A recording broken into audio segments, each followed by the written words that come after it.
وأشهد أن لا إله إلا الله وحده لا شريك له وأشهد أن محمدا عبده ورسوله أما بعد فإن خير الحديث كتاب الله وخير النباسي মোহাম্মদ আমিনের সুকন্যা জাহানারা খাতুনকে ৫,০০০ টাকা ধার্য মোহর পুরোপুরো নগদ মোহর তার হাতে দিয়ে আল্লাহ এবং তার রাসূলের সুন্নাত অনুযায়ী তাকে নিজ স্ত্রী বলে কবুল করলেন।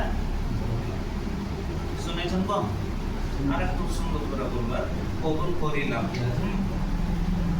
মহেন্দ্রপুর গ্রাম নিবাসী মোহাম্মদ আমিনের সুকন্যা জাহানারা খাতুনকে ৫,০০০ টাকা ধার্য মোহর পুরোপুরো নগদ মোহর তার হাতে দিয়ে আল্লাহ এবং তার রাসূলের সুন্নাত অনুযায়ী তাকে নিজ জাওজিয়াতে রাখবো বলে কবুল করলেন। আরেকবার বলছে, আরেকটু